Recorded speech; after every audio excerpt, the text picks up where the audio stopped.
Oh!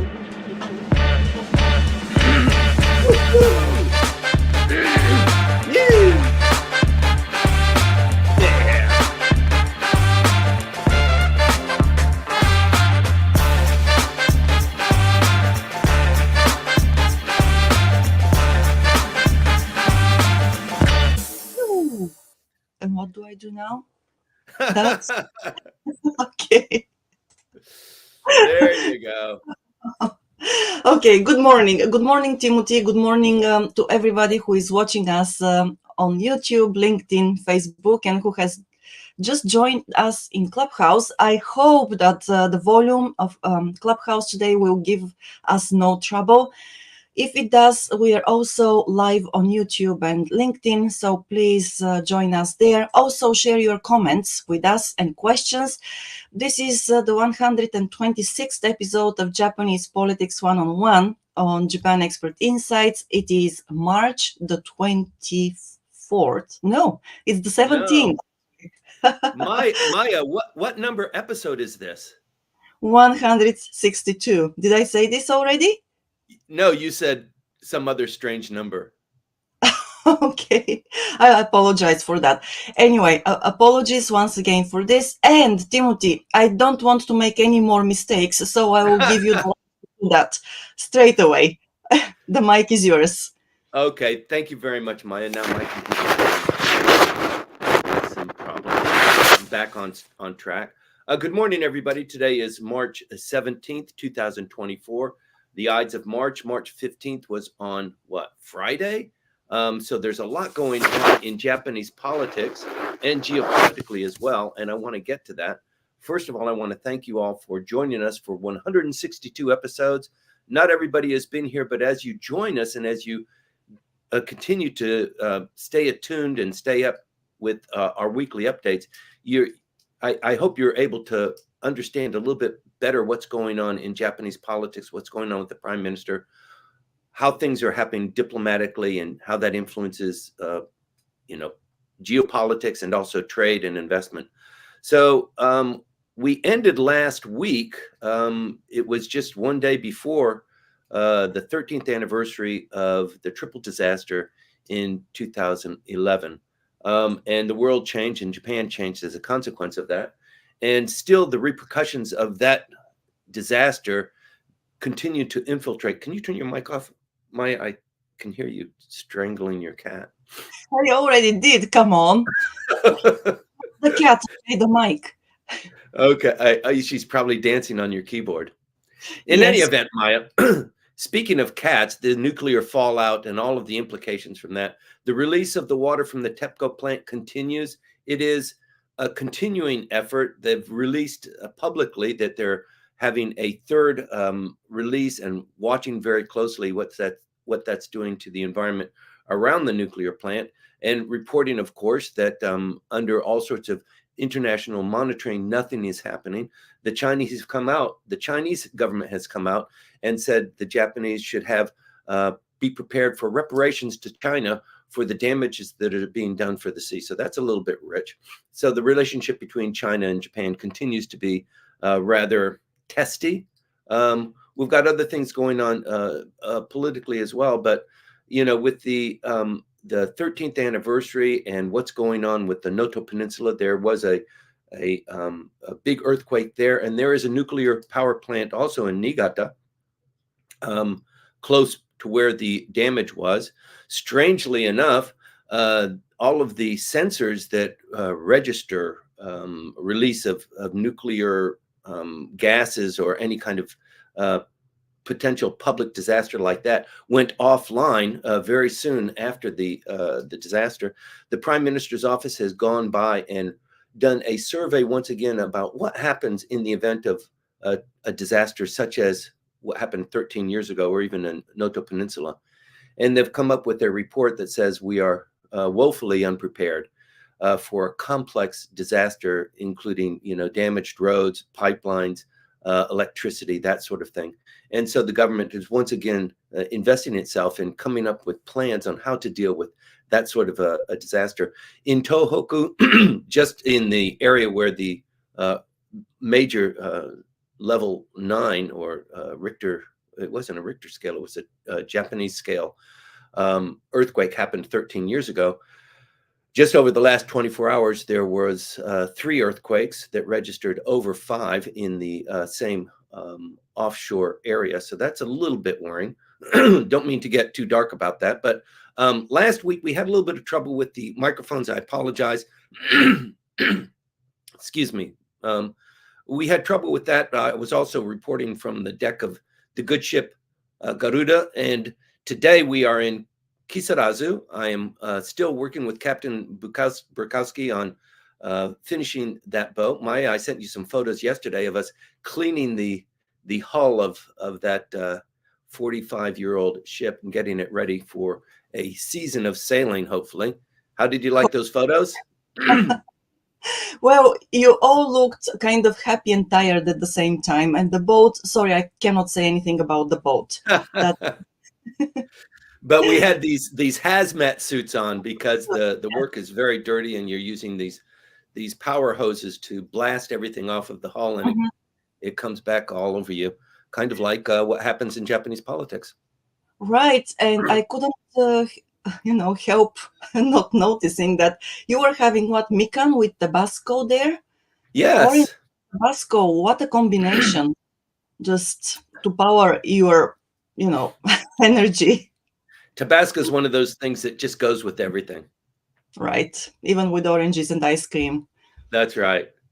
So speaking of Tabasco, the prime minister is dealing with his own issues.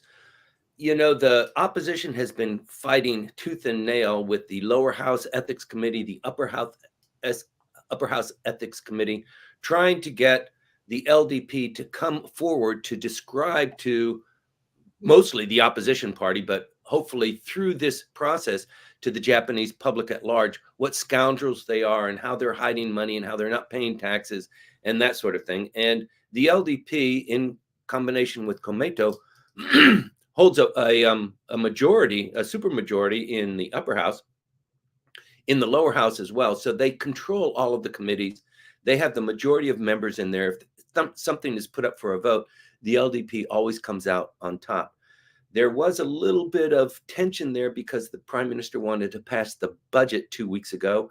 He was successful in doing that, but he needed to negotiate and horse trade with the opposition party. So they calmed down a little bit. They don't boycott the budget hearings. They pass the budget so that if the lower house passes the budget, then they're free sailing for a whole month of March, because even if the upper house decides they want to tweak the budget that is proposed to them, the lower house can just say, we don't accept those recommendations, and the budget that we have proposed goes through. So that's in the Constitution. That's why the lower house it's one of the reasons why the lower house is considered to be one of the more powerful or the more powerful of the two houses.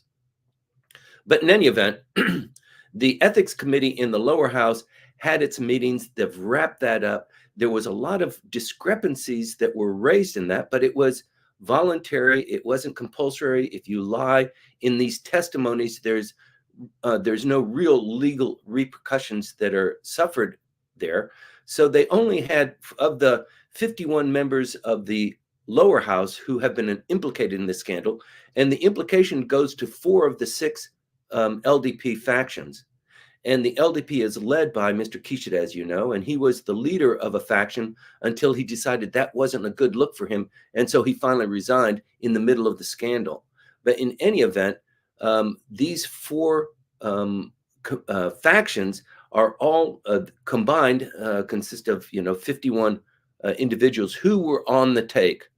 And what it means when you say on the take, it means that they received the money and they didn't report it to the tax authorities as income, and neither did the political faction. So they had a meeting this last week where they said political factions are no longer a concept within the LDP. You can have groupings, but we shouldn't call them factions. We shouldn't endorse them. Of the 3 things that the factions were doing, which was promoting policy among younger members and teaching them and training them how to become an effective member of the parliament, developing political funds for use in elections and in helping other LDP candidates win the election. And the third one is in dividing up choice seats, policy seats, committee chairs, ministerial portfolios as a consequence of how big your political faction was. So what the LDP did is these last two, they've diminished or actually removed. So political groupings can come together, not for fundraising and not to negotiate for their members to get committee seats. That will happen as a natural consequence of the parliamentary process, but they can come together to teach and train younger members, or to just kind of coalesce policy grounds and train people on how to be a member of the LDP. So that's the only thing that's surviving. That came out this last week. Excuse me. The other thing that came out was the prime minister is being pressured, and you can imagine that since the budget was passed, there was some horse trading, and one of the horse trading things that he had to give up was punishing some of the violators. This puts him in a difficult position because not only is he was he the chairman of one of the political factions that was guilty of this, but he's also the president of the entire LDP. So him wagging a finger at members within his party for their political violations, for their taking the money and sticking it in their pocket, is a little bit difficult, if you can imagine. And particularly since the Abe faction, the former Abe faction, was the prime violator. It was the initiator of this tactic, this process of generating funds and being able to secretly and quietly distribute them, not only to the members, but also to candidates, started with the Abe faction. So when you hear about the political fundraising kickback scandal, almost always you hear about the Abe faction, and to a lesser degree, the Nikai faction, but it includes also the Kishida faction and the Motegi faction. And you hear very little about that because Mr. Kishida is, of course, the prime minister, and Mr. Motegi is presumably the number 2 most powerful person in Japanese politics as the Secretary General of the LDP. So you would think that of all of the people that need to be questioned, it needs to be Mr. Kishida and Mr. Motegi. They're really kept farther in the background. You'll remember that 2 weeks ago, the prime minister showed up to the lower house ethics committee meeting. Suddenly, it's a voluntary thing, but with 1 day's notice, he showed up to pressure the members of the Abe faction to also show up. It is voluntary, and nobody was being very voluntary about it. So he came forward, as he did earlier when he said, we're going to disband the factions. My faction is disbanded, so you guys need to do it too. He jumped the gun. And he did this again in showing up at the ethics committee hearing, somewhat effectively, but he didn't say anything that anybody didn't already know. And he didn't really project a very pleasing image to the population who really wants to know what the hell happened. How did this whole thing start? I'm sorry, you're going to treat me like your cat the next time you see me. So what we've learned in the last 2 or 3 weeks is that this political kickback scandal started in the Mori administration when he was the leader of the Abe faction then. So this is several generations ago, about 22 years ago, when Mr. Mori was the leader of that faction. It was also known as the Mori faction. And as a consequence of being the leader of the Mori faction, he became prime minister. And you'll remember him because years later, he became the chairman of the Olympic Committee. So that was another pork barrel for the LDP and for politics and for Japan in general. There were a lot of things that came out, a lot of money scandals that came out of that. He was removed from office and supplemented by an individual, a female, in fact, to continue on as chairman of the Olympic Committee. So this is all somewhat interrelated and a little bit incestuous, but the LDP is always in there where there's money being generated, when there's action and political pork barreling that's available. obviously the politicians who have the most to gain or the most ability to sway decisions are in there very, very deeply. So these issues came to fore this last week. The ethics committee, in negotiations with the LDP and a lot of fighting this last week, have decided to hold their hearing this week. It'll be on Thursday, pushing it towards the last day of the week. And of the 31 members of the upper house who were implicated, the opposition party said, we want this to be compulsory. We want all of these guys to show up. We want to be able to question them. And what they got in the end was 3 members of the upper house who were implicated, and it is voluntary. And so they had these 3 meetings. I'm sorry, Thursday of last week.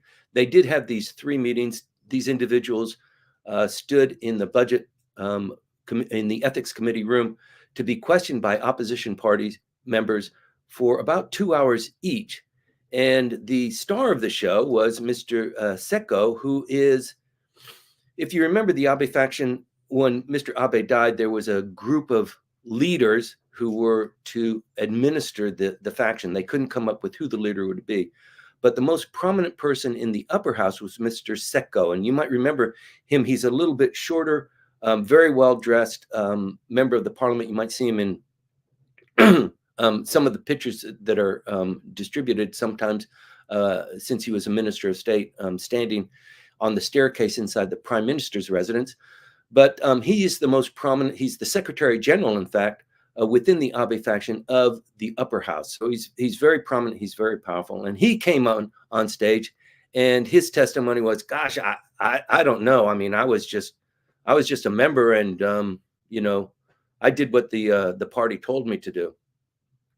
This isn't sitting very well. The other 2 members, one was once again this this LDP member who supplemented after Mr. Mori resigned as the Olympics Committee minister within the LDP. Sorry. And so she testified too, because she was also in on this. She was also in the Abe faction, as was Mr. Seko. So this testimony went forward, and it's even now it's unsatisfying to the general population and to the opposition party. So there is a lot going on there that's keeping the prime minister in hot water. Today is the day that the LDP has its annual meeting. So they meet once a year. They talk about policy. They talk about what they're going to be doing. They're gearing up towards the election of the LDP president in September. Mr. Kishida will go up for re-election, presumably. He might not stand for election.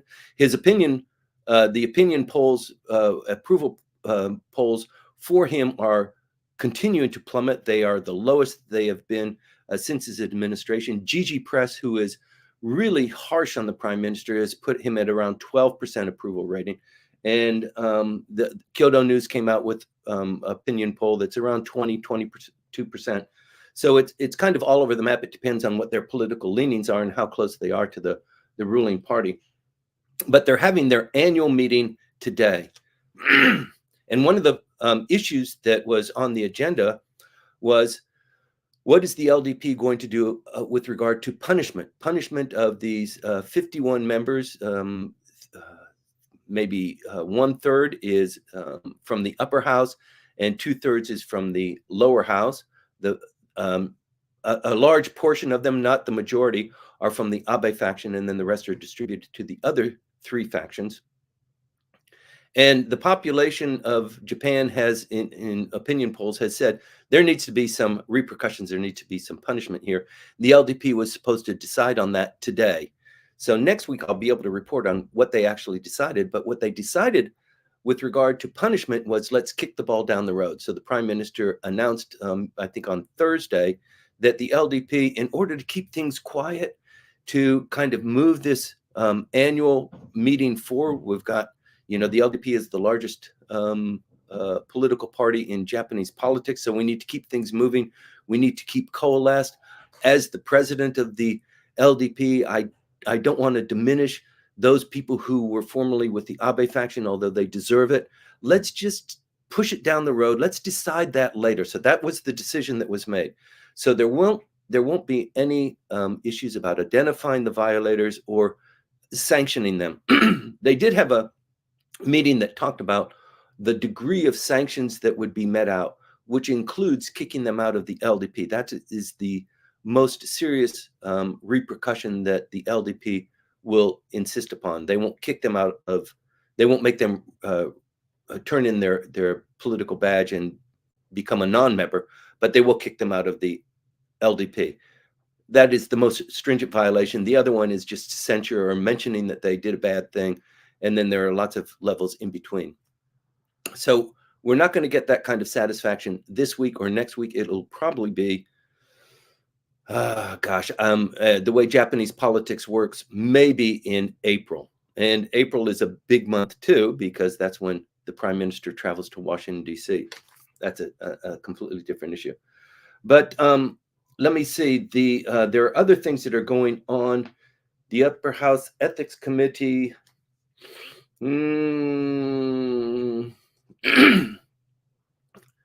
The other kind of interesting thing that came up, if you're following this closely, Shimomura Hakubun is a very prominent, or was a very prominent member of the inner workings of Mr. Abe. He was very close to Mr. Abe. He was the education secretary, and he was supposed to be one of the group steering the Abe faction when Mr. Abe was assassinated. And for some reason, he was kind of eliminated and kicked out. And there's not a lot of public news about that, but you can understand that there was some bad blood. And it turns out, upon investigation, that a lot of this bad blood is as a consequence of his poor relationship with Mr. Mori. So Mr. Mori, when Mr. Abe was assassinated, kind of came in as the old man, and I know everybody, and everybody appreciates me. And although I'm retired, I can weigh in and help influence how the group stays together. In fact, it was so desperate for somebody to assume that leadership that even Akie, Mr. Abe's wife, the widow, was asked to come in to kind of sit in that chair and be the titular head. She refused that, and Mr. Mori resurfaced and came around. And there's bad blood between Mr. Mori and Mr. Shimomura. And Mr. Shimomura is eager to testify to the ethics committee. And I hope you can understand the kind of irony here. It was refused by the LDP because they understand that Mr. Shimomura has a thing for Mr. Abe, and he's going to spill the beans, and he's going to say how this whole thing started. And this calculation of from 2019 to 2022, it's 2.5 years that they've come up with this calculation that when they always put in the newspaper that this is the amount of money that people put in their pocket. This has been going on for 20 years. And if Mr. Shimomura has his way, he's going to say that. And although the statute of limitations for this kind of crime is 5 years, nobody's talking about 5 years. They're only talking about 2.5. But if Mr. Shimomura has his way, you can bet your dollar that he's going to be painting the walls with derogatory stuff about Mr. Mori. Mr. Mori has been asked to show up voluntarily to the ethics committee in the lower house, but he said, I'm a little bit ill. I don't feel very good. I'm kind of in the hospital. This kind of COVID thing, it's really debilitating me. And it turns out just this last week that there was a Shinkansen opening ceremony. He showed up he was very flamboyant and made a speech. And so that kind of reflects back on the ethics committee saying to him, you should have been in the ethics committee. You should have made yourself available. And this story about your delicate health condition is not really fine. So there's still more to be said. Hakubun Shimomura will testify. I think he's testifying on Thursday, on the 18th. That's tomorrow, actually. So our next briefing on Monday, unless you're watching the Nikkei and NHK News, will be tomorrow, and it'll be very exciting. And there should be some other things going on. All of this implicates what's going on with the prime minister, what's going on with the kickback scandal, and also there are other scandals that are going on too. It all implicates the prime minister, or it diminishes the prime minister, or if he wants to have a snap election, it influences whether he can or whether he's not going to, that sort of thing. 2 other scandals just came up this last week. The first one, it only hit the press this last week. It was a party in Wakayama by the LDP chapter for the youth division. And the organizers of this event invited some, they say strippers in the press. They're exotic dancers. Maybe they're strippers, but they came and they were in this event sponsored by the LDP for LDP members in lingerie and that sort of thing. And they were dancing with some of the participants and receiving gratuities as a consequence of that. There were 2 members of the LDP at that party. This is unfortunately in the kinky division, the wider division. It's called the kinky division, where members are voted on in a different kind of calculation than individuals who put their name on the ballot. This is a district where the LDP is voted on, and if you're on the list from the LDP in that district or from any party in that district, depending on the popularity of the party, then they select members. In any event, they had this party in November and it hit the press. And so these 2 members of the lower house resigned their committee positions. They didn't resign their diet positions or their badges, their ability to be a diet member. So that's something that happened this last week. And then there was another one, a little bit more interesting. There's a upper house member, and it's interesting that it's upper house because the upper house is now receiving a lot of attention due to the ethics committee that has shifted from the lower house to the upper house. She was photographed leaving a love hotel with a foreigner identified as a Canadian. Apparently he's a trumpet player. I don't know if being a trumpet player has anything to do with maybe where this happened, but a love hotel from a member of the upper house in her mid-50s. She's been in the parliament, she's not just brand new. So this is something that's makes you scratch your head and wonder about, why people do these things when there's so much press on you. And the other interesting thing is although she's not a prominent member of the upper house or even of the LDP, that she was, I guess, followed by a crew or maybe by an individual following her movements and getting the photograph. It's actually not Bunshun. Usually Bunshun is scooping this. It's a different kind of weekly magazine. But having the photograph of her leaving the hotel with this big-nosed, blue-eyed foreigner. So titillating for the press, and the opposition party is having a heyday of it, and it's just bothering the hell out of the prime minister, who wants to have a snap election. Even if there's a snap election, the LDP is going to lose 15, 20, maybe 30 members, depending on dynamics. So he is hoping like hell that this meeting in April, on April 10th, with President Joe Biden is the wind in his sails that he's been searching for, so that he can close down the House and extend his reign as prime minister. He's exceeded Kakue Tanaka's reign by now. There are another 8 prime ministers who have survived longer than him, but he's starting to climb up there. Mr. Abe, as you know, was the longest reigning prime minister, and that's what this prime minister wants to exceed. He wants to be prime minister for a long, long time. And with his approval rating, some of these scandals that implicate him, some of them that don't. I mean, he has no ability to control people going to a love hotel or attending a party that somebody else arranged and thought it would be a good idea to have 5 exotic dancers. I mean, you just have to be very careful there. But the prime minister is catching a lot of heat for that, in particular with the kickback scandal revelations, the hearings that are going on now. So the story is, the fat lady hasn't sung yet. There's still a lot to be revealed here. This next week will be pretty explosive as well. And as we move towards April, the passing of the budget this month, at the end of this month, and then the prime minister preparing and going to the United States, that's going to be a big deal too. So there are 3. I know people that are watching this this briefing are always interested in a lot of things with Japanese politics. I try and be honed in on those things that really matter, the policy issues, the geopolitics, and what's going on in Japanese politics that matters to us that are doing business or living in Japan. There are three options to have this snap election.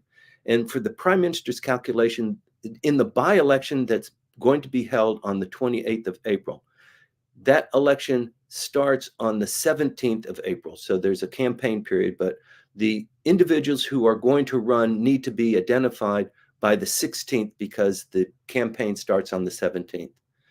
There are three seats that are open, either due to death. There's one due to a death, and there are two that are due to individuals who had to resign because of political improprieties. All three of them are LDP. These seats need to be filled, and the LDP is not doing very well. It doesn't have a candidate identified for, it does have a candidate for one of the seats. They don't feel very strongly about it. There's no candidate identified for the other two.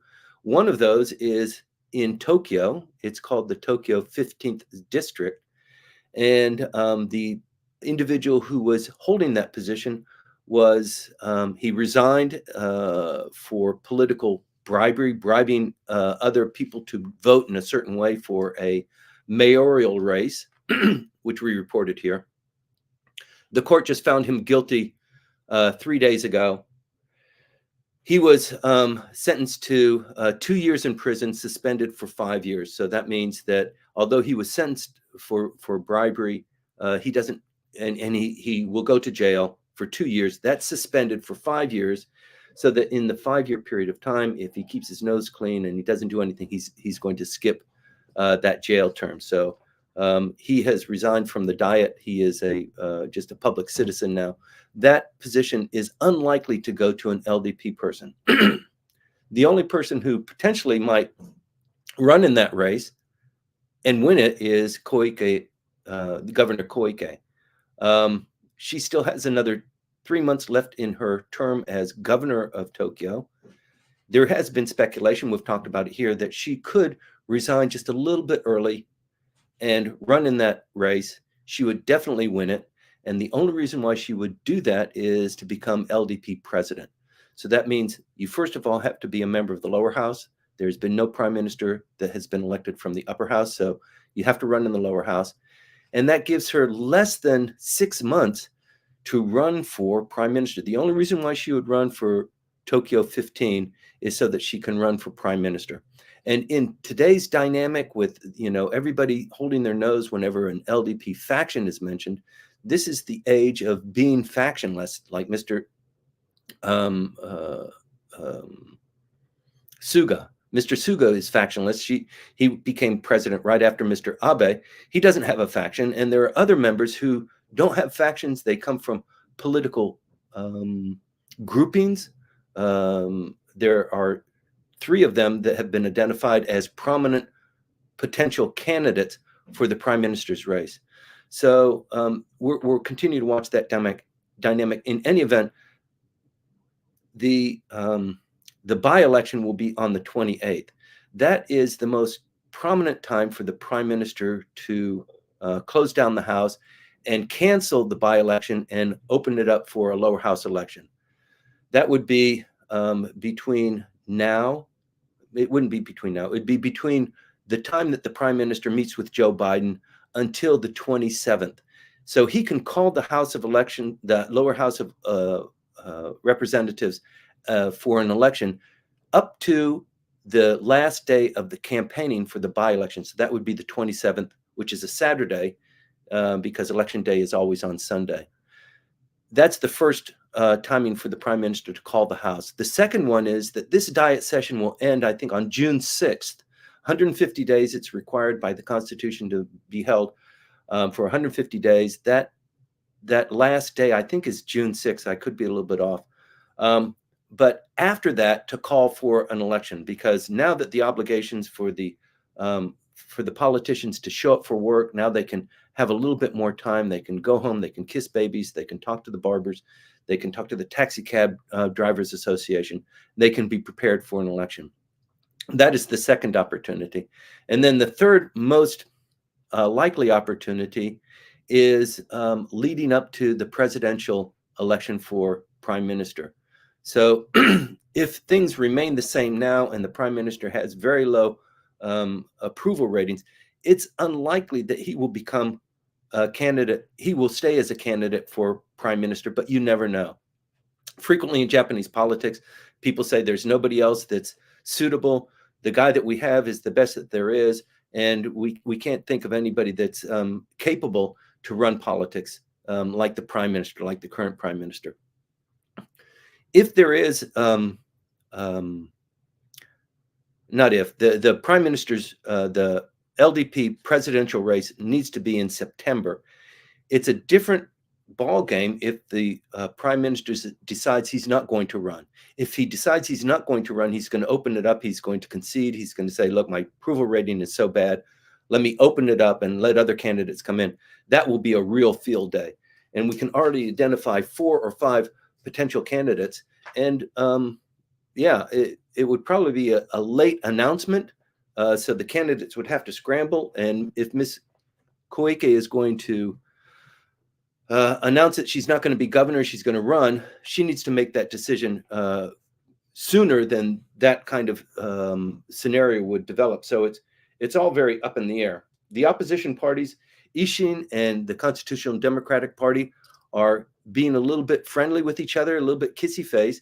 Number one, to tighten the screws to the prime minister and to the LDP on what they're doing with the kickback scandal and how they're testifying and how much revelations they're going to accommodate, and also what kind of punishment will be meted out. It also prepares them for an eventual election. Everybody wants it. The Ishin wants it. The Constitutional Democratic Party wants it. But the LDP and the prime minister in particular pretty much controls that. In the Abe faction, you've got new groups that are forming. It is not a faction. It's kind of disbanded as a faction, but they've moved the offices, but it's just the same desks that were moved to a different location. They're still bound together. There's power in that. The Abe faction has tremendous power. It's got 98 members, maybe 97 by now, that are in a loose coalition. And I think they'll stay that way, but there are different groupings that are forming there, because previously with the Abe faction, if you didn't have the buy-in from the Abe faction, you're not going to be prime minister. So for the longest period of time, Mr. Kishida was beholden to the Abe faction. It's just there was no one person there that could sit at the table and kind of tell him what they demanded. So with the confusion there, it meant that basically the leadership of the nation depended on Mr. Abe, Mr. Kishida, Mr. Aso, and Mr. Motegi. There wasn't a fourth stool there, or a fourth leg on the stool. And now with the relationship between Mr. Motegi and Mr. Kishida really poor, and also Mr.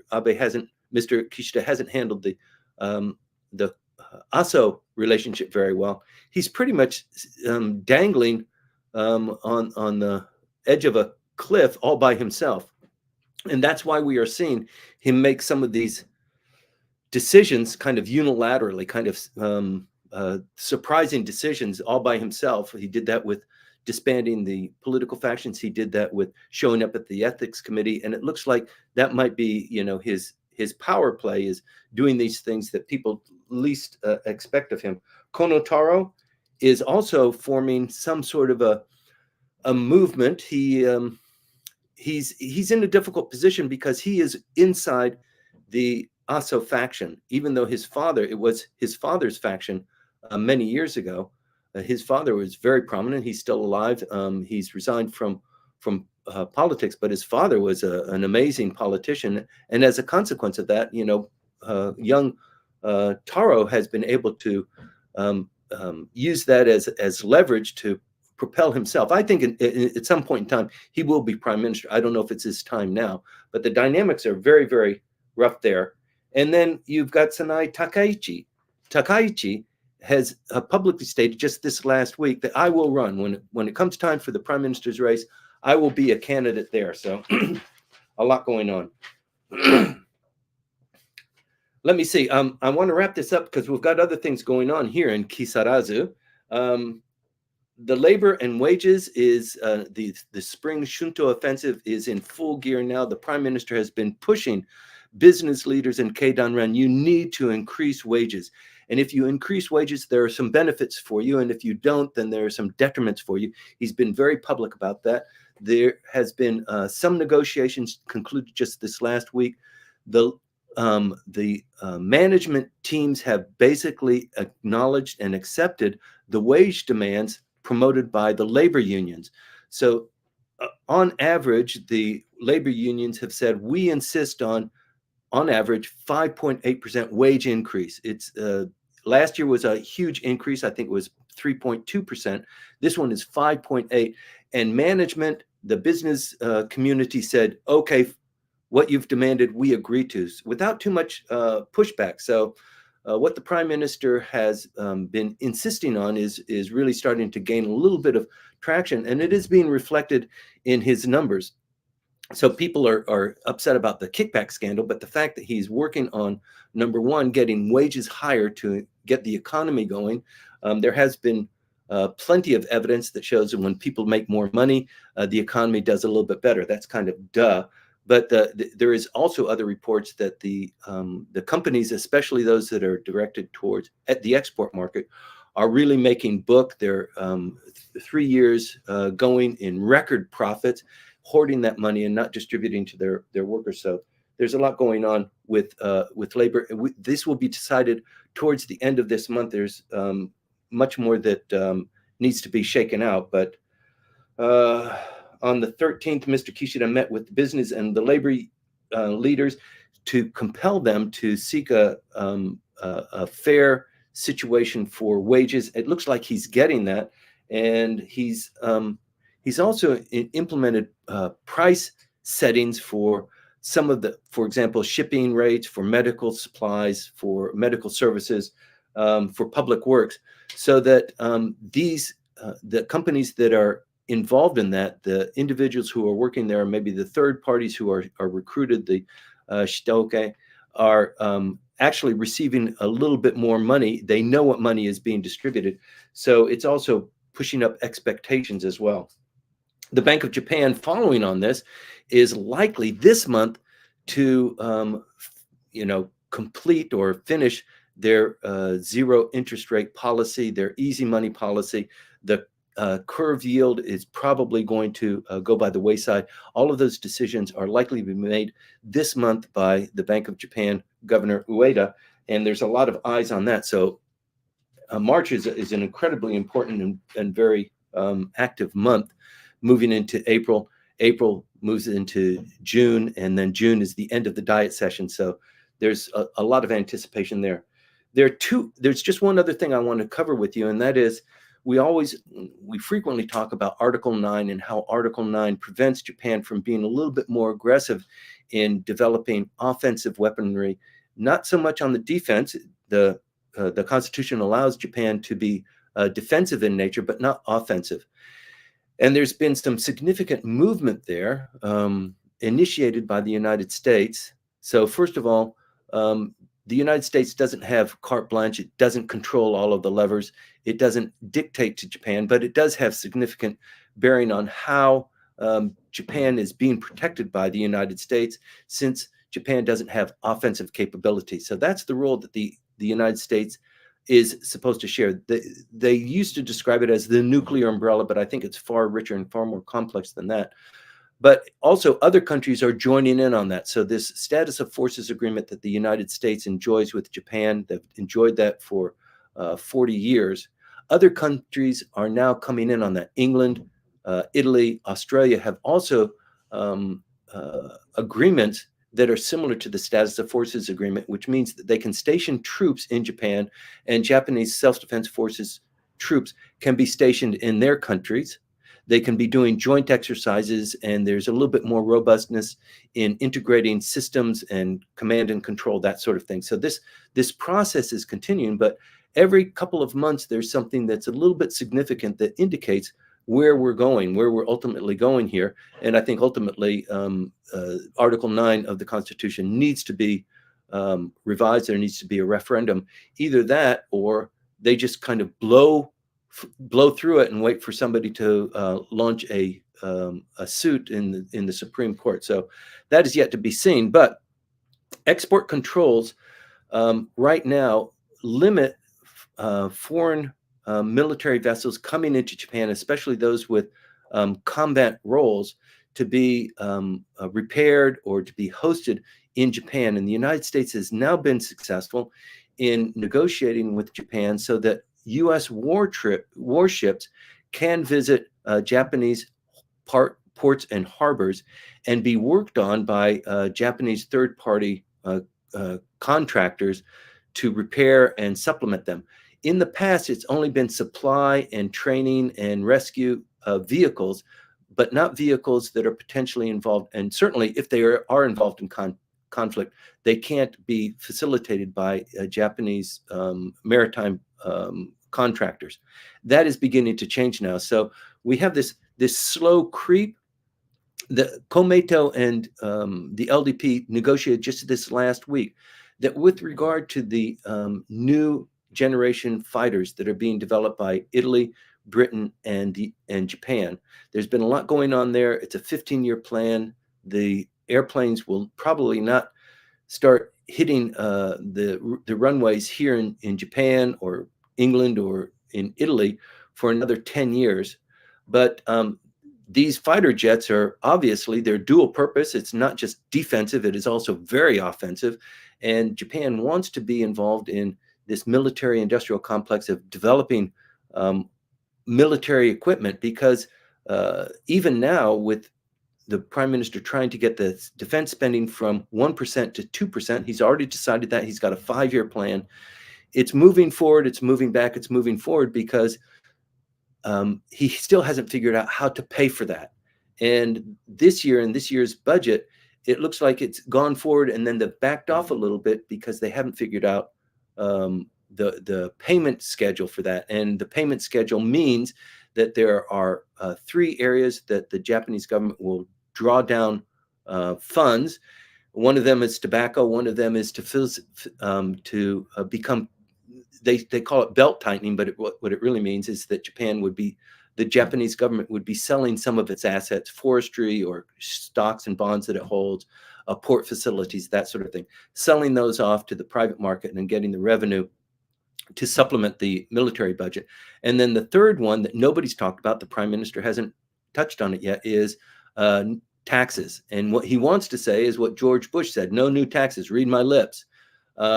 If he says that, then he's going to pay the price. But it's inevitable that consumption taxes need to raise. There's got to be some way to pay for that. In the absence of that, developing a military industrial complex and selling military hardware to countries around the world is a very attractive market. The LDP and Komeito is the party of peace. It's in a coalition government with the LDP that's rah business. If you can sell it, let's get it. We need to get the revenue. They've had a decision just this last week that Komeito, who is bound at the hips with the LDP, but it has its own policies too, and it doesn't want war. It doesn't want Constitution to be revised. They've made a negotiation with the LDP where they said, yes, for these new generation fighters, they can be developed by Japan, and even though it is something like a violation of Article 9, but we'll forgive that, we'll overlook that, as long as the countries to which Japan sells these or authorizes these to be sold, so that means Britain or Italy also selling them, they need to be countries that have an agreement, peace and tranquility agreement with Japan, and also they cannot be combat nations. They can't be involved in a combat, and they also need to have some sort of an understanding that they will not be sold to third parties further down the line that are involved in combat. And with that agreement, Komeito said, okay, we can approve that. It will be formed into a bill and passed in the Diet this session, most likely this session. But it just looks like camouflage, because the whole reason why you'd have a military industrial complex and why there would be robust sales is because people are trying to protect themselves, or they're trying to, make incursions and bolster up their own military with these highly advanced, very successful military armaments that are made in Japan. So there seems to be a lot going on with Komeito and the LDP forming this coalition, the military-industrial complex moving forward, the United States having warships being ported and maintained here in Japan. So this whole thing is really starting to grow. There was a port visit just this last week in Okinawa by one of these advanced warships, and it caused a lot of concern with the opposition party in Okinawa. But that is just something that's just going to continue, because I can't see this march not going forward. Finally, with the Ospreys, we announced last week, 3 months ago, there was a crash in Kagoshima where 10 members of the U.S. military were killed in an Osprey crash. The Japanese government said, no more Ospreys, keep them grounded until you figure out what's going on. And once you convince us that they're safe, because the Japanese population is concerned about that, and these newfangled airships that you have, we're not so sold on that. So they announced just this last week, even in light of the fact that they couldn't figure out why the Osprey crashed, the restrictions went off. So Ospreys are now able to continue with their flights and training. They were kind of on hold except for search and rescue, but now it's those are off. And so this, once again, we're in this robust field. I think that's about it for me, Maya. There's a lot more going on, but maybe we can address those in the Q&A period. And once again, I thank everybody for joining in on us and sticking with us on a Sunday morning when you could be doing something else. Thank you, Maya. I love it when your microphone is turned off. That's your revenge, I know, for teasing you in the beginning of this session. Yes, I have been following the comments on LinkedIn and also YouTube. So I think that LinkedIn today, the live stream there is not seamless, but YouTube seems to be working well. And I wonder, I don't know really what the reason for this is. It could be the device, it could be the bandwidth. Basically, it seems that in different countries, these platforms work in different ways. So I once again encourage you, if one of the platforms is not working seamlessly for you today, please try the other one or another one, because we are streaming live at the moment at 4 different places. So thank you very much for your persistence, for sticking with us, for the comments and the questions. I'm going to dive directly into the questions. So the first one actually comes from Hiroaki, and I encourage everybody who can help him with this to reach out to him and give him maybe a tap on the shoulder or something else. Hiroaki says, well, okay, are there any chances of getting a job? And for him, at least it is at least a job offer in Chiba, 5th district, so that I'm available anytime in the venue of the LDP annual meeting. I'm waiting for calls and approaches. Please don't be shy and let me know if you have a job for me. So thank you, Hiroaki. Hiroaki, I think you should run for prime minister. I mean, you're so astute. You're always engaged at a very high level in what's going on in Japanese politics. I think you'd make a great politician. I understand Chiba is not a test ground, but there's a lot going on in Chiba. There's foreigners, nationalized foreigners who have run and won races here. Even I'm in Kisarazu. There's a member from this district as well. So good luck with that. And I'm sorry I don't have anything I can help you with, but yeah, if anybody who is listening to us, yes. And then Hiroaki, to answer your question about the magazine from Congresswoman Eri Arfia. No, we haven't received the magazine from her. I don't know whether we need to subscribe for it or not. Maybe you can help us with some more information there. So okay. she's the member of parliament, I believe. Yes, publishing a magazine to talk about politics and policy. Yeah. Yes, indeed. Thank you very much for that, Hiroaki, and thank you in advance for letting us know how we can subscribe for the magazine there. And I'm going to the questions in Clubhouse next. Also, yes, Romain, thank you very much for the feedback. YouTube works well here in Japan. Great to know that. Well, okay, the first question in Clubhouse comes from Cam, and it is, does Japan utilize political action No, committees in the way they are understood in the United States, no. where these committees are organizations that collect and spend money to elect or defeat political candidates, influence elections, and affect legislation? A great question, Cam. I get asked that pretty frequently. So these political action committees in the United States are very powerful. They exert a tremendous amount of influence over candidates or over members of parliament, of Congress.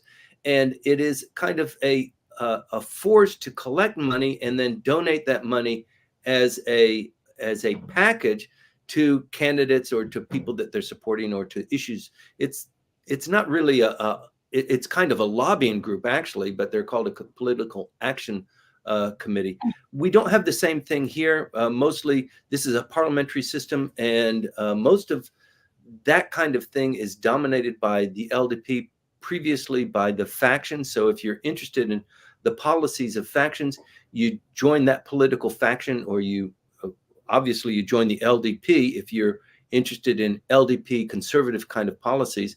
But there are lots of other options too. There's a Communist Party, there's a Socialist, there's Ishin, there's a Constitutional Democratic Party, where their philosophies or their policies more clearly resonate.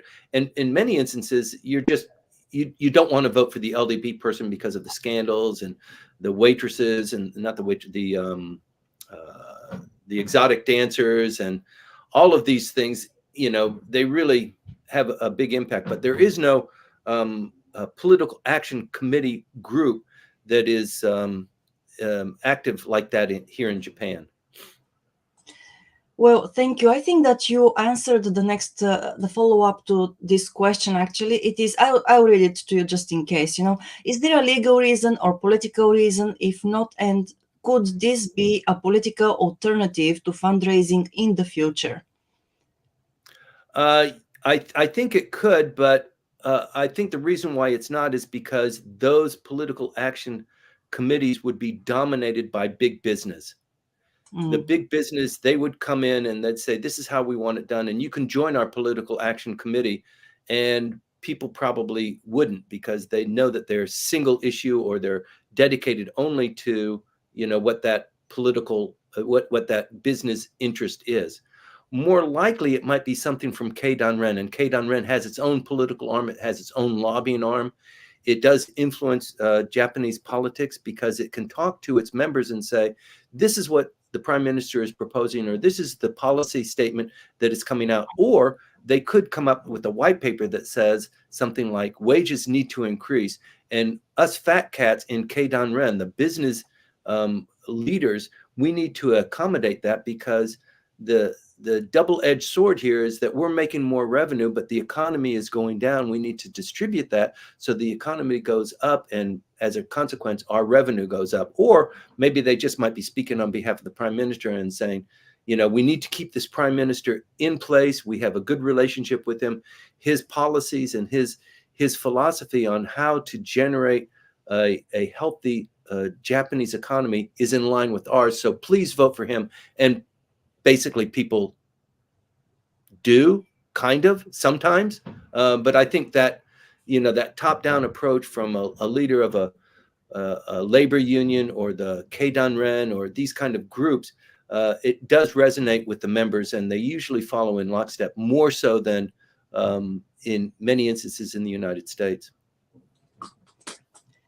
Well, Cam, I hope that this answered your question. If you have other comments, please do not hesitate to come up on stage. We already have a hand that has been raised there. Let me see, we have Ren there. Okay, and while we wait for Ren to come up, I'll continue with the questions. So the next one is from Mario Spitzer, and Mario wrote, no raise in national pension, or the national pensions, which are low anyhow. They have been low for years, but there is no raise in health there is raise in health costs and inflation. Okay, are there any developments there? Because the pensions are stagnant, they stay the same, but the costs or the expenses that pensioners have to pay for healthcare are increasing Yeah. almost every year. So any developments there, Timothy? Unlikely. Yeah. Thank you very much for the question. Who is that from? Mario Mario, Spade. thank you. So unlikely because that's a cost feature of the Japanese government, the pension system, and it is a huge part of the paying down not only the national debt and the other debt that the Japanese government has, but the prime minister and the Japanese government is in a really difficult place because they've earmarked certain funds that have to go for social services, for pensions, for a lot roads and highways and that sort of thing. But about a third, a little bit more than a third of the budget is dedicated to paring down the debt. So that's a huge amount of money. It's billions of dollars every year that doesn't produce anything. It just pays back for what previous administrations spent kind of wildly, thinking that this is a good gamble and we're going to get 120% out of this investment, and it never pans out. So yes, the costs that are going to the people that are retired, the health costs, those costs are not likely to be diminished because it's a cost feature for the Japanese government. What's more likely to happen is that the Japanese government insists that the providers of services, health services and shipping and transportation, that sort of thing, that their costs are earmarked or pushed down or either raised, and they're pushed down to keep costs lower. The Japanese government in employing these features of the economy, or forcing them to raise their prices so that the prices that they receive are distributed more evenly throughout the economy. So the Japanese government, if you're in the guessing game, the Japanese government, if you're promoting a policy that eats money and has a likelihood of producing some revenue, there's a little likelihood that that's going to survive scrutiny. If you're promoting something that is going to generate revenue for the Japanese government or a tax base, then it's more likely to receive higher authority. So, for example, these wind farms, some of them are on the coastline, picking up the wind that's coming in off the ocean. They've now extended that to the economic zone, the exclusive economic zone. So these wind farms can be pushed farther away from the coast where people don't like them and they're killing birds and they have a hum and they're unsightly. So Japan has decided to push those further out, and you can have massive wind farms that are generating electricity to come into the country. That's receiving public approval and government money. There's also more money that's being dedicated to nuclear refurbishment of these mothballed nuclear power plants, even though the Noto Peninsula earthquake has kind of made us a little bit nervous, but the prime minister has acknowledged that nuclear power must be a significant component of the Japanese energy mix. So, a lot of things cost money and very few of them actually generate a healthy revenue, but that's where the government is going. And I think they're being very successful now in pressuring these companies. You need to increase wages. I think, in fact, and there's a little bit of optimism coming up from the Japanese population, although these last 2 quarters, Japan has essentially been in a recession. I think we're coming up. It's going to be spring. The blossoms are going to be blooming just this next week, I think, Maya. And I think the tone and the tenor of the Japanese economy is going to be lifted. The budget that was passed this time last year included a tax relief for people who own their houses or that have children or that sort of thing. So they get a little bit more money from the government coming out this year, just before the prime minister has to go up for re-election as LDP president. So this has all been timed and gamed out. But Japan is still in a pretty big pickle with regard to revenue generation and paying down for the debts that have been incurred.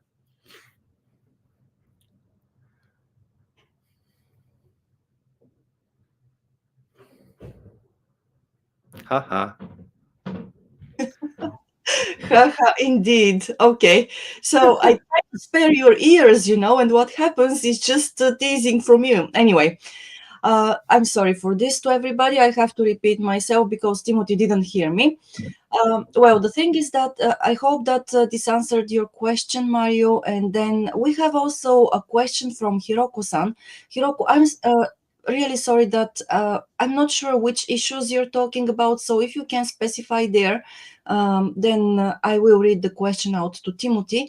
And then in the meantime, we have Ren with us in Clubhouse. Hi, Ren. Hello. Thank you for coming up. You are on mute, just like me. Hello, hi. Hi. I just came back from Amsterdam just like 5 hours ago. And it's interesting you talk about wind farms. There are so many wind farms in that country. Right. Netherlands. Yeah. But anyway, the question is not about wind farm. The question is about the UK, Italy, Japan, the triangle military industrialization. Yeah. I think many people have the same question in terms of the timeline. It just makes no sense to many people. So let me try to phrase the question because the question itself may be confusing. So I have to be careful about this. Let's start by saying this. Let's start by saying, okay, Japan, Komeito, LDP are talking about what can be exported or not, and to what countries and things like that, right? Right. Now, Italy, UK, let's say they have some military products with the Japanese part in it, 30%, because this is a collaboration. Japan is now going to tell them that you shouldn't export it to XYZ country, right? That well, that's the first question. Is my assumption correct? I'm assuming it's correct. Japan has no right to tell Italy or UK what they can do with the collaborated military product. Am I right? You're right. And the reason why this issue is now front and center is because this collaboration with the advanced jet fighter is the first of its kind. So it takes a lot of money. There's a lot of forward planning there. The product is not going to be on the runways for another maybe 8 or 10 years. So they're forward planning now, and the decisions they make now so that they can get approval, they can pass it through the diet, will probably be reevaluated once push comes to shove and they're trying to sell these throughout the entire world. So the whole purpose here is to build something that everybody wants. NATO wants, the United States wants to supplement, what they've been building too. And since Italy, Japan, and Britain have collaborated and they produced this exquisite machine, they want that too. So that's the dream. And so they're forward planning now. If to get diet approval and Komeito, we need you to decide with us. When we vote for this in the diet, we need you to accommodate us, because that way we can pass the bill even if the opposition party says no. And so Komeito will say, yeah, okay, but make sure that nobody gets hurt, okay, nobody gets killed, and then you can sell these weapons. That's kind of where we are. So my understanding was, I think many people understood this as well, this was already agreed that we will collaborate. It's almost like an afterthought that Japan is trying to decide which countries they can export this to. What is the time sequence order? Is it that they're going to decide which country Japan can export it to? Then they're going to decide whether they want to collaborate with UK and Italy? Yeah. Or what's the orders of sequences? Can you help us understand? Because this is sure. The time sequence is really confusing. So, for example, if you are a country, Algeria, and this product is now on the market, or it's coming on the market in 3 years, it's coming on the market, and Algeria has a budget to produce a fleet of 15 of these aircraft. In order to submit your bid for 15 to be delivered in 2 years' time, you have to satisfy certain requirements, and that is the bidding process. So that's how that would probably be implemented. But once the product leaves your hands, how can you follow up? I mean, there are parts and supplies and maintenance that needs to be done for these highly advanced machines. But still, you're putting your finger on a really fine point. And I think the decisions or the negotiations that happened between Komeito and the LDP this year was just get us past go. We've already decided that we're going to have this collaboration. Everybody's talking about it. They're talking about it on Japanese Politics 101. So we need to follow through with it, because otherwise people are going to think we're just, spinning our wheels and being ridiculous. We're going to produce this advanced fighter, and it needs the collaboration and the money from Italy and Britain too. And, we need to get this done, because in 8 years now we can be generating some revenue. Right, but Timothy, that question remains the same. If Algeria says, okay, Japan is not going to sell this to us because for some reason, right. and thinks let's that ask Italy. I'm going to be aggressive country 5 years from today, but fine, we're going to buy this from UK or Italy. But is that how it works? Or is it something like 3 countries all have to have the same requirements? So yeah. What I'm trying to get at is Komeito going to hold Italy, and then is this a Japan domestic issue, or this is a coalition issue? You know what I mean? No, yeah, I think it's a domestic issue. We're in trouble.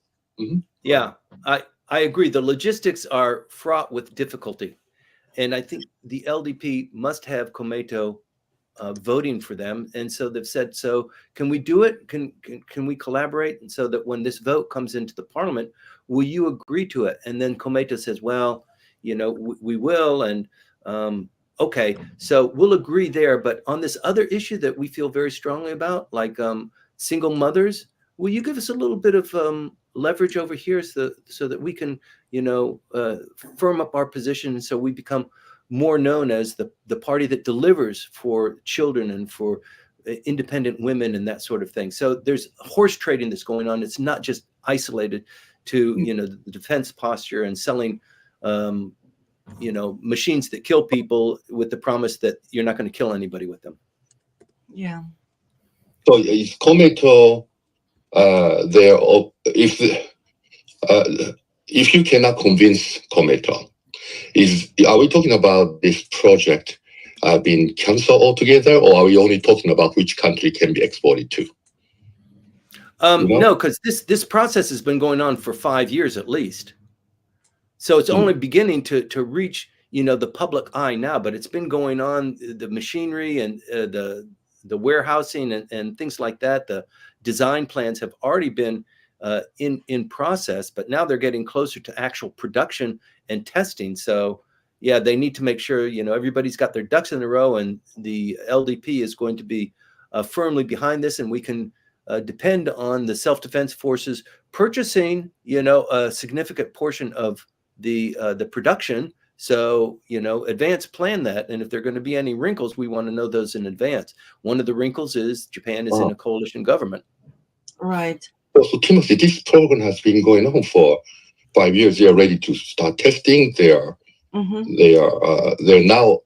talking about which country they can sell. So it's not about stopping the project or anything like that, just because Komeito doesn't like it. Well, I think if Komeito says, no, we don't like it, we don't want anybody to be killed because of what Japan does, and we've got Article 9 that we're depending on, then the LDP might say, okay, well, we understand your position, but by ourselves, the LDP, we're going to try and push this bill forward. And Ishin, and they had a separate meeting with Ishin on this issue 2 weeks ago, that this meeting, it's not in secret, people know about it.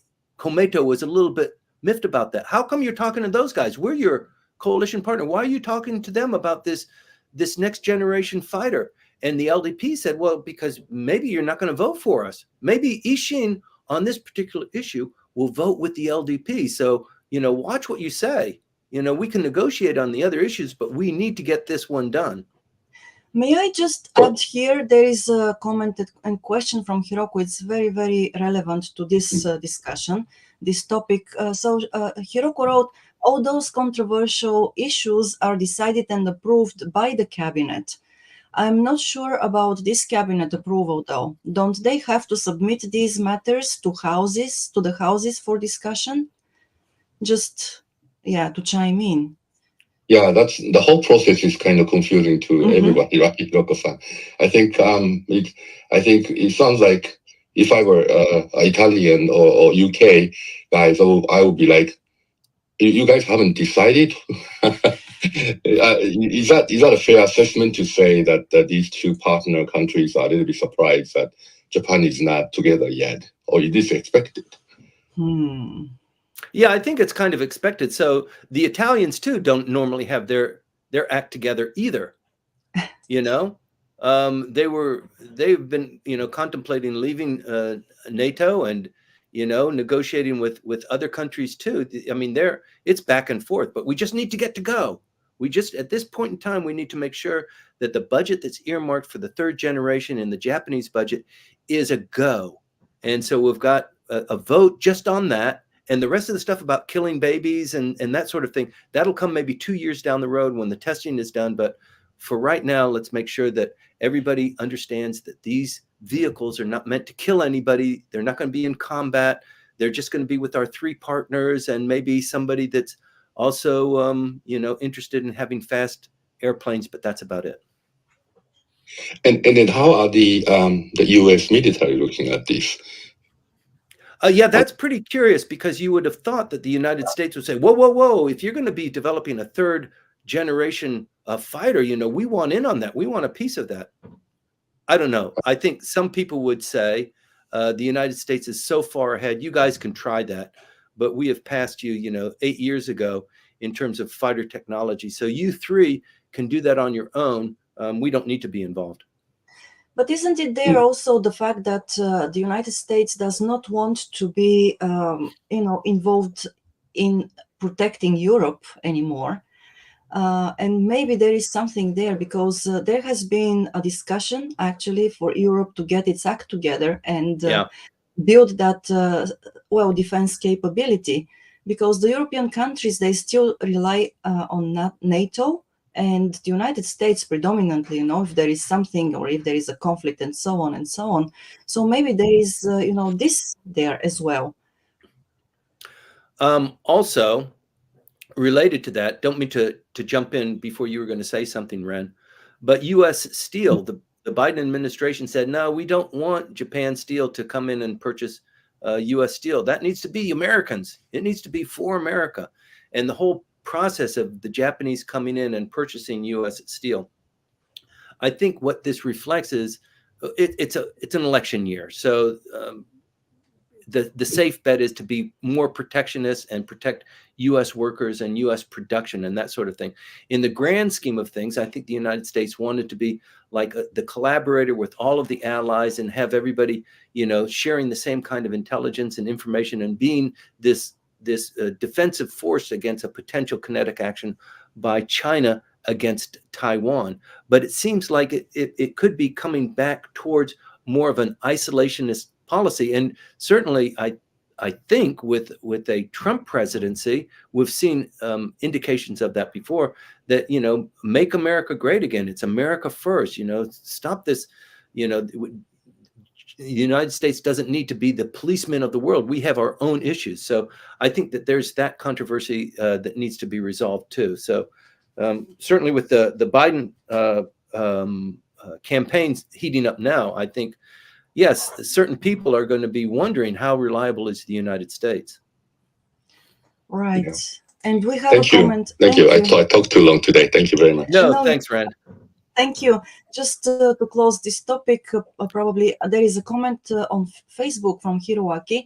And Hiroaki wrote, within 5 years, the concept of the exclusively defensive and interoperable equipment will be reviewed.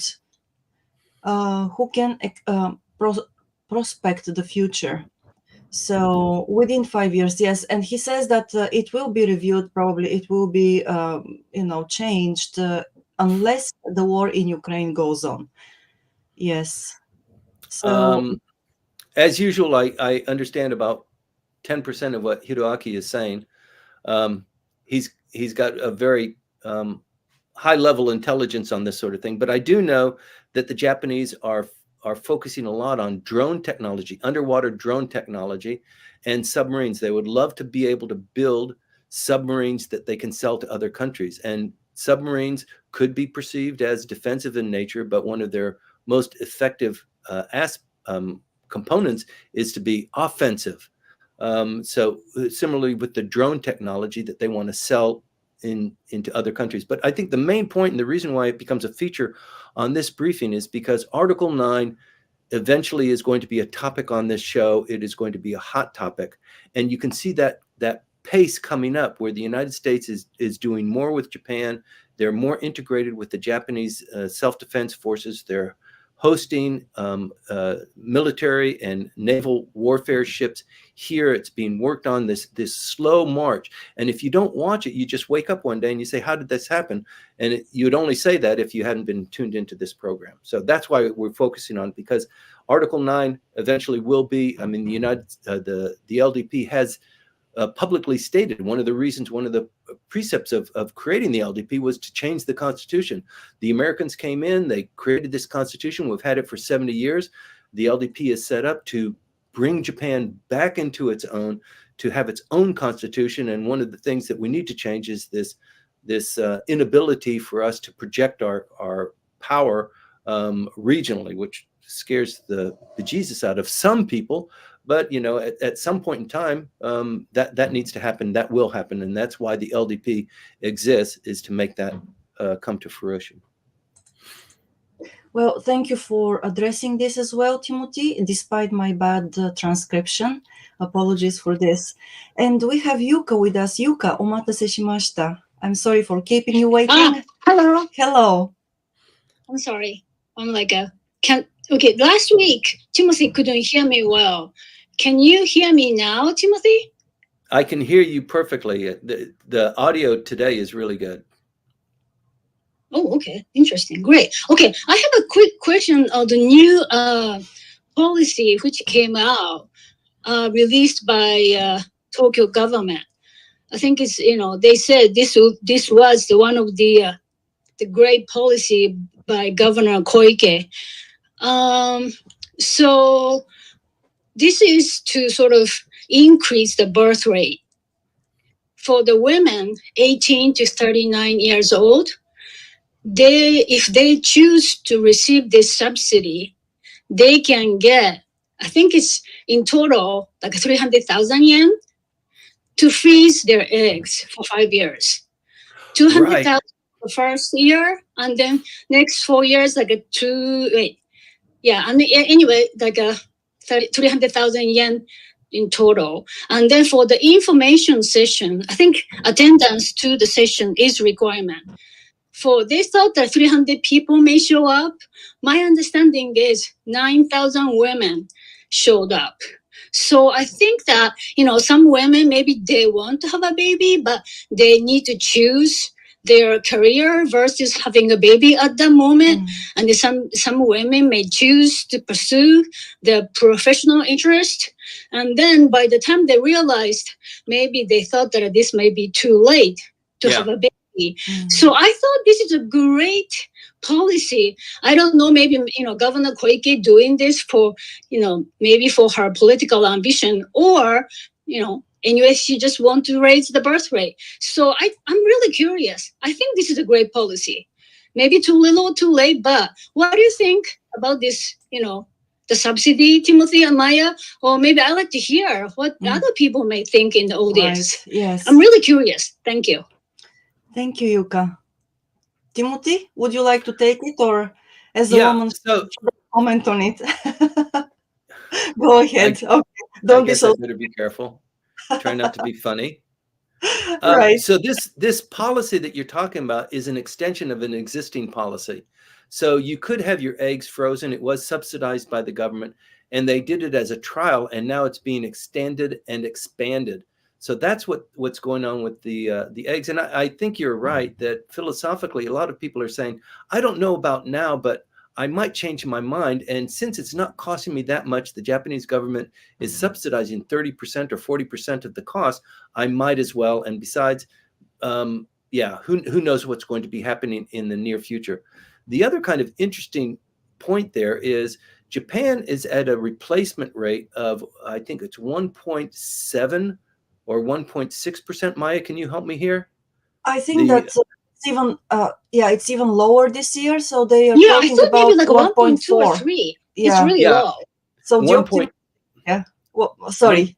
Yes, No, around sorry. there. So yeah, 1.2 also sticks in my mind, but it comes out that even in South Korea, it is 0.78%. So I thought Japan was at the vanguard of advanced countries that was suffering from this population decline and the replacement rate. But I read like 2 weeks ago that South Korea has even a lower replacement rate. And so all of these issues that Japan is confronting, South Korea is being forced to confront at a very more advanced rate. And it's very worrying because apparently because of the culture and just the business session there, South Korean women who are very motivated about advancing their careers and pushing off getting married or having kids, it seems to be more heightened in that country than it is here. But it looks like that's the shape of things to come in a lot of different countries, not just Japan. Yeah, it's not. And I also think, just a moment. Okay. No. So Hey, I want Yuka, to hear what you think, Maya. Can you, yeah, also as a woman, I think that this is a great policy as well, because as Timothy said, this is going to happen. I mean, the population here is aging. We cannot deny that. And we all also know that in Japan, it's still difficult for women, for many women, not everybody, but for many women to actually raise a child and go to work at the same time. So once I believe that, this is going to change gradually, but as everything here, it takes time.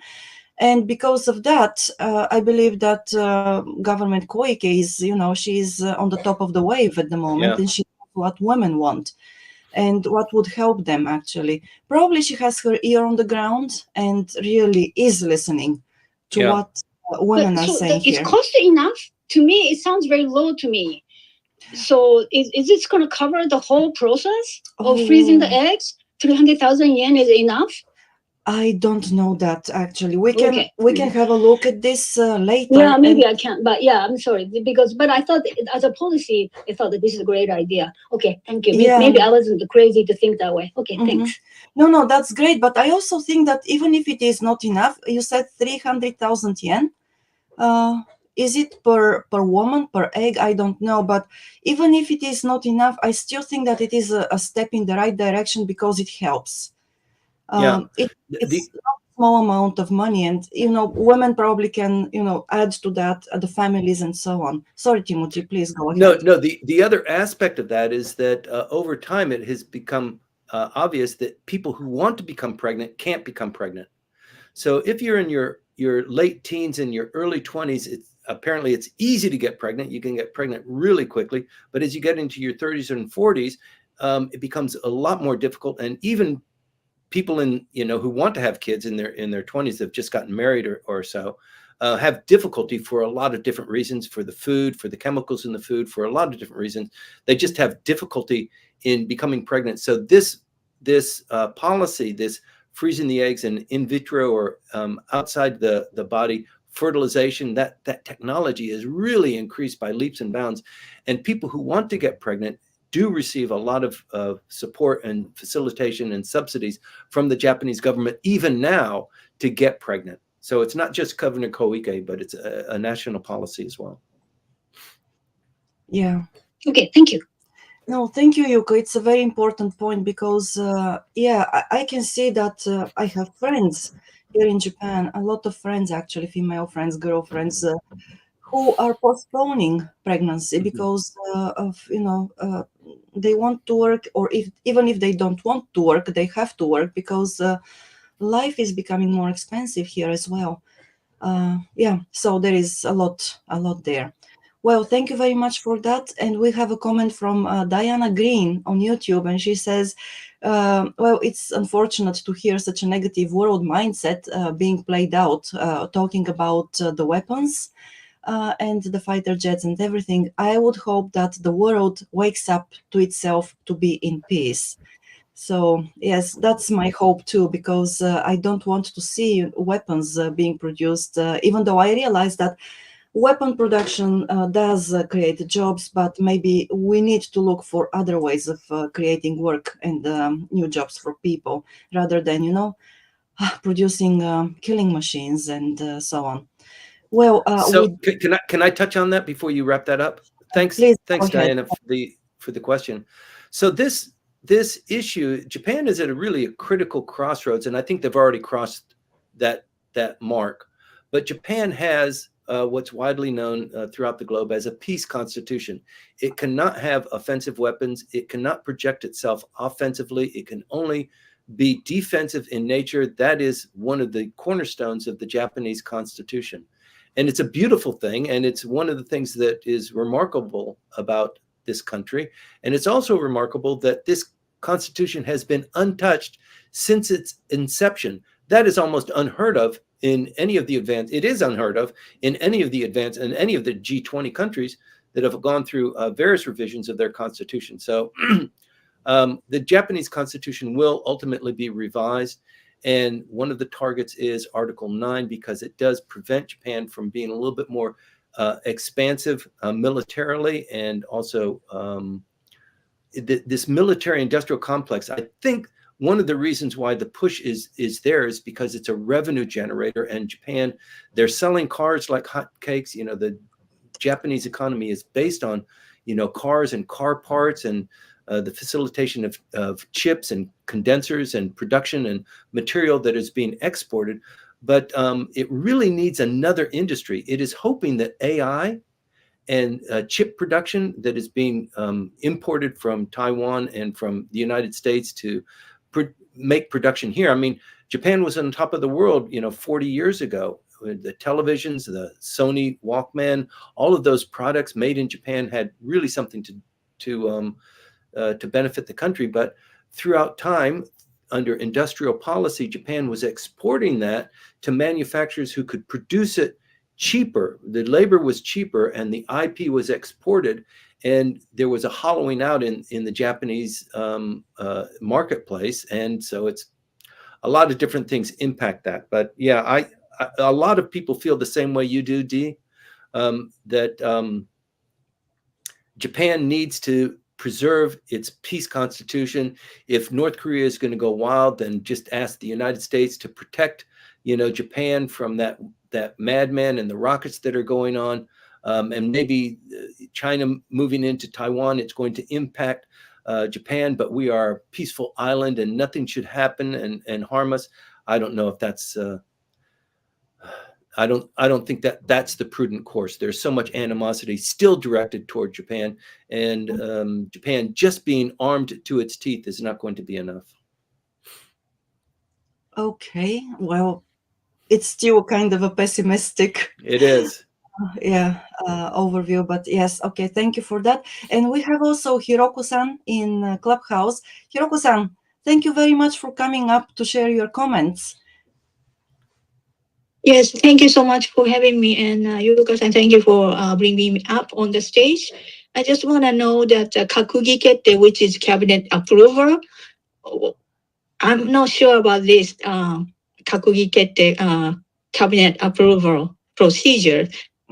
Is that something that they have to do before they submit all the issues to the houses, upper house and lower houses? Yeah. And sounds like that whatever they decided or approved at the cabinet, it's already kind of become the law or approved by that all the houses before, even though they don't have any discussion beforehand. So can you explain just a little bit? I was good in Japanese, but I was so confused. Okay, so it's a parliamentary democracy. The prime minister is elected by members of the parliament, and he is supposed to coalesce those forces. And when people elect the prime minister, his first duty is to select his cabinet. So usually it's the prime minister that's selected, and then he selects his cabinet. And that's when the approval rating is produced. It's usually twofold. How do you think the cabinet is doing, and how do you think this prime minister is doing? Those polls go out pretty much at the same time. And typically, I mean, even in Japanese companies, throughout Japanese culture, whatever the boss says, everybody says, yeah, okay, I think that's a good idea, boss. That happens within the cabinet office too.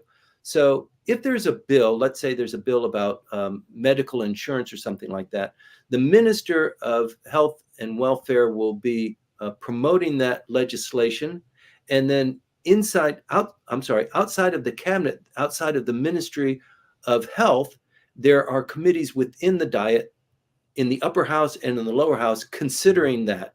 And in those committees, the committee chair, since it's a parliamentary democracy and the LDP has a majority, the committee chairperson is going to be an LDP person.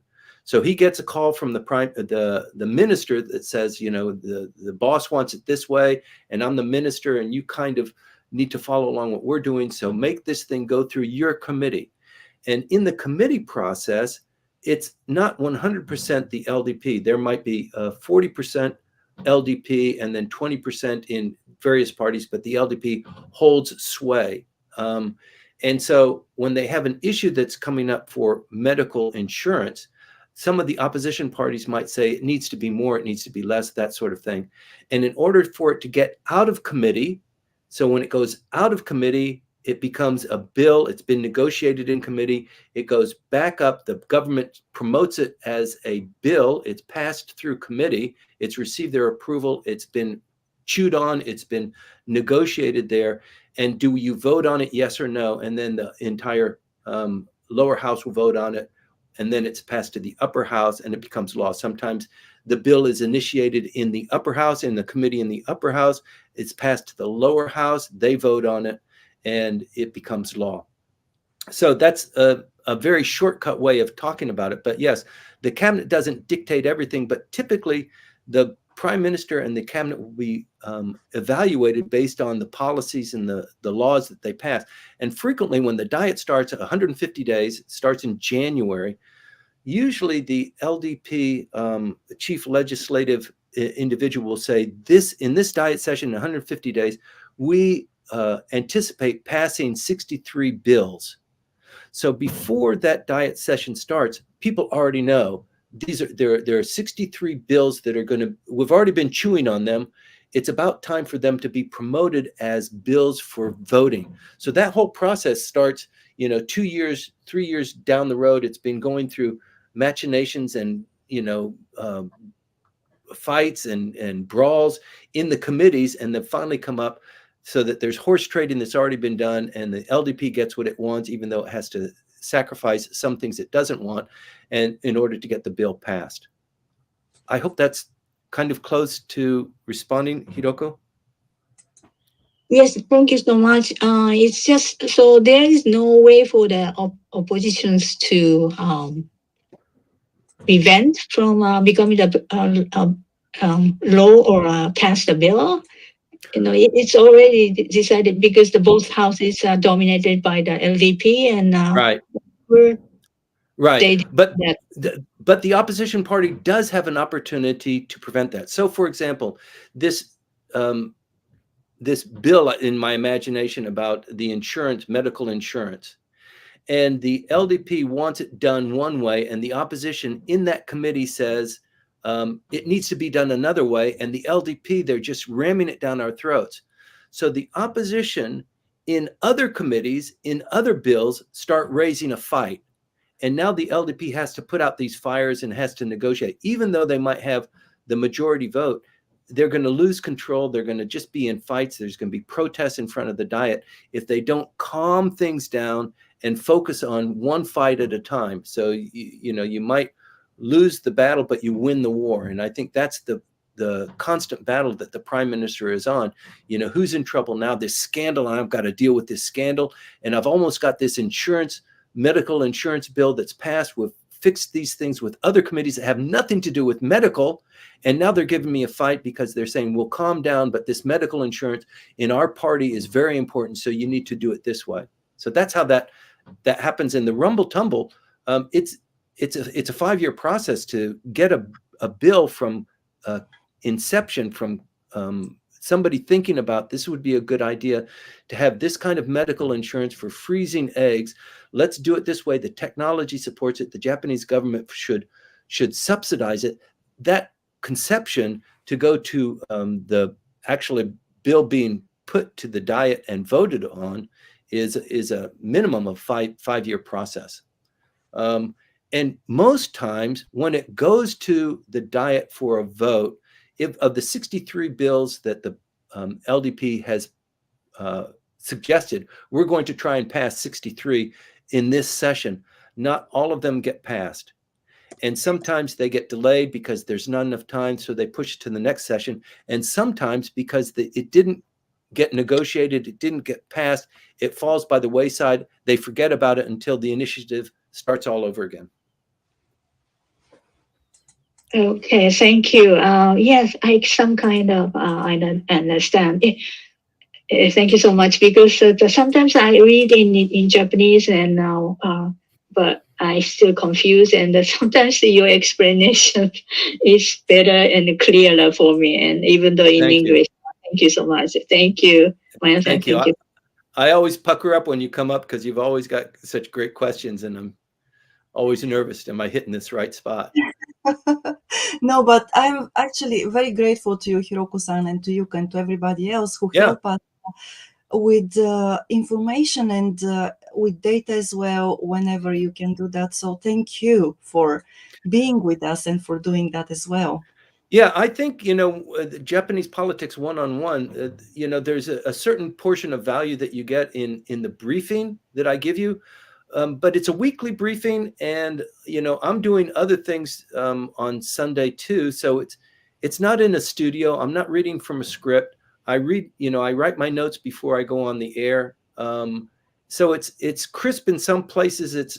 It's lacking in other areas. I acknowledge that, but it's usually the Q&A which really produces the most value, I think, in our briefing. So I really appreciate that, and I appreciate Maya putting this together and acting as the kind of the spokesperson. So not everybody wants to step up on stage. Not everybody's as brave as Yuka or Hiroko-san and coming up. But people have great questions and great insight. And when we don't get it right, like Ren from Philadelphia says, I don't understand it this way, and I thought it was this way. And Langley, what the hell? I don't understand that explanation. It does produce a lot of intel, I think, for the viewing audience. So thank you for participating. I don't have all the answers, but I do this for a living. So hopefully it generates some heat and light. Thanks. Yeah, thank you so much. And then Timothy, I remember that we have one question actually, which has been waiting. I know. Okay, for quite a while, and that question is on YouTube from Nana. It is about the universal basic income. So Right. is it popular in Japan, the concept? And if it is, then what is there anything being done on about it? If it isn't, then what are your thoughts on it? Okay, first of all, Nana is a pseudonym for somebody. I don't know who Nana is. I would love to know, because the questions are always very succinct and pithy, and they reveal an intelligence on what's going on in Japanese politics. And I think it's probably a policy wonk, maybe from the United States, who doesn't want everybody to know who he or she is. But I appreciate the questions. Nana also came up to remind me that April 10th, which is the day that the Prime Minister visits Joe Biden, is also the day for the general election in South Korea. And I mistakenly said that it is the date for the re-election of the president of South Korea. And I got that wrong. And Nana pointed that out. So I want to point that out. Universal, what is it? Universal income? So basic income? Basic income. So that's, I think most people would agree, that's essentially a socialist kind of policy. And it stems, I think, from, there are many people like Elon Musk, or the founder or the president of Amazon, or Tim Cook at Apple. They make such tremendous revenue. They make such tremendous salaries themselves. And one of the concepts is, since these technologies, and with AI, revenue is being generated and it's being hoarded, let's take that revenue, either tax it or redistribute it to people, so that people have a livelihood. They're not living off the streets. I think living off the streets is there are people who are living off the streets, but to prevent not only people who are living off the streets, but also people who are living low income, they have some guaranteed income that is just being generated as a consequence of being a citizen of that nation. So I don't think the philosophy has been very well embraced by Japan, because Japanese politics is dominated by the LDP, somewhat in coalition with Komeito. I think Komeito would love to have some revenue portion that is distributed to a certain class of people, like single mothers or families that have 3 kids or something along those lines. But certainly, with the growing aging population and the amount of services and medical that is required by that, and the shrinking amount of people who are actually engaged, I don't know. It's probably a conversation that will come up more and more recently, more and more vigorously, but it'll start in the United States or in other countries, because in the United States it has so many millionaires or billionaires who have generated wealth as a consequence of leaps in technology. So people love to tax the rich, and what are they going to do with it? They're not going to, they need to support the social fabric as well. So I don't know if that's a very satisfying response, but I think Nana should come up and ask the question yourself, so that we can have you probably know more about it than I've been able to reveal. So Yes, I believe so, because Nana also wrote that Ishin and Reiwa Shinsengumi, they have put it in their party platforms. And yes, obviously it is, something that they have been talking about for a while, but I don't think that it has become really a popular topic among the general public. And have there been any discussions in the media here about this? I am not aware of this, actually. No, and the first time the issue came up, I misinterpreted it as universal tax or a tax issue, because it just hasn't been an issue. And so when Nana first asked the question, I was thrown off by that. So I apologize. No, thank you for that. And Nana, thank you very much for the question and for actually encouraging me to come back to it. And apologies for skipping it, for a couple of sessions. So I hope that this answered the question, at least to a certain extent. And as Timothy said, please feel free to join us. We welcome everybody who wants to talk about politics and policy here in Japan. We'll be happy to see you among us as one of the participants in the discussion as well. And with this, it seems that we have indeed this time exhausted the questions and answers. And we can continue next Sunday again at 8:20, when once again Timothy will be on time, just as today. So just to set the tone there. So today I'm working on the boat in Kisarazu with Evan Burkowski. We're getting this boat ready for sailing season, which is coming up very quickly. So I'm in a hotel in Kisarazu. I'm going to get back dressed into my hazmat suit and start working on the boat. Next week is the weekend for the International Boat Show in Yokohama. It's got 2 venues. It's got a on-the-water venue where you can look at boats and yachts and things like that. And it's got the inside venue in the Pacifico in Yokohama, huge venue where people who are selling parts and equipment and that sort of thing have a booth there. So I will be reporting from Yokohama next week. I will be on time, Maya. I won't be working on a boat and being disheveled and very flaky internet connection. So I look forward to it. I know I cannot do anything else except for pulling your tail there and telling you, just don't be. Oh, last week was horrible. Last week I was 5 minutes late, and Maya's teeth were growing out of her jaws. So can't do that again. Yes, filing them back, to their normal size anyway. Okay, so thank you very much. Thank you, everybody. Thanks, Maya. Yeah. And thank you also for being with us, sticking with us, following the sessions. I also encourage you to, hit the like wherever you are, whichever platform you use. And if you are not subscribed yet, please subscribe so that you can get notifications for the sessions. We are online every Sunday at 8:20, sometimes 8:25, but that's, very simple. And Maya, once again, I apologize. The synopsis didn't go out this week.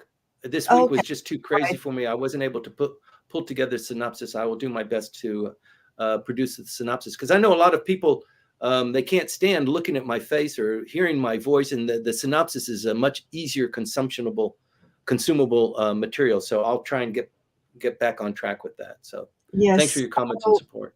Yeah, I'll try to make sure you do that. Okay, great. Thank you very much. And that's all for today. Happy Saint Day, by the way. And we hope you enjoy it. You have fun with friends, with family, and everything. Timothy, stay on board, whatever happens. Yes. Okay. And that's all. Well, and we hope to see you next week once again here with us. Have a great Sunday. Thanks, Maya. See you next week. See you next week. you.